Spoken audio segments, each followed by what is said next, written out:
All right, sitting down with Zach Shaver post game. Really, that was just a great volleyball match. It looked like between these two teams.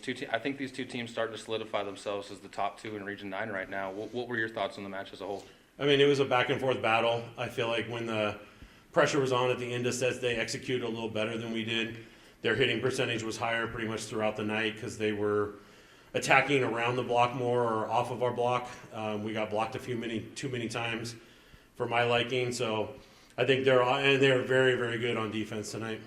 Talk a little bit about just the attacking of both Aliciana Fonseca and then just the mix of everybody else, because it seems like nobody else had a great match, but there were sets and moments that other players had really good sets. Yeah, consistency is what we're missing. You know, looking at the numbers, Aliciana was the only one who was really consistent scoring offensively for us tonight. Other players, like you said, were getting it done at times, but then would struggle for a while. So I think that was the difference in the match. Their key offensive players stepped up and scored when they needed to. It seemed like off of the serve, you guys didn't have a problem with that at all, and that was something I know you guys have been working on a lot. The serve receive gave you guys opportunities early on to set some tones in some of those points. Yeah, I mean, if we don't pass well, we're definitely going to struggle offensively. We passed well for most of the night, but there was chunks there where we dig ourselves a little bit too much of a hole by having 2, 3, maybe 4 serves where we didn't really return the ball and give ourselves a chance to score.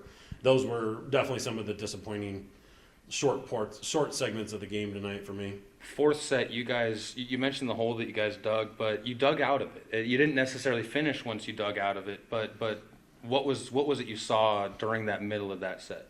Yeah, I mean, I think we're starting to learn how to fight. We just have to execute when both teams are playing well, not just when the other team is struggling or has a big enough lead that they're comfortable, and then we can execute. So we're close, and we saw some good things tonight, but definitely some things that we need to clean up. Kind of talking about just the region as a whole now that you're hitting into that second half.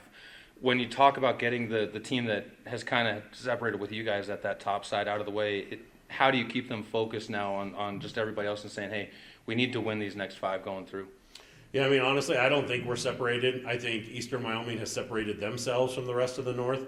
I think we're right there in the mix with Western Wyoming, Central Wyoming, Casper, even Northwest. I think it's going to be one match at a time and really just continuing to try to improve each week to give ourselves a shot to be – I mean, it's not going to be easy to make the top 4 right now. So that's our focus, is to just try to win each match but be executing better each week. Coach, appreciate the time and looking forward to seeing what you guys can do on Friday in Gillette. Thank you.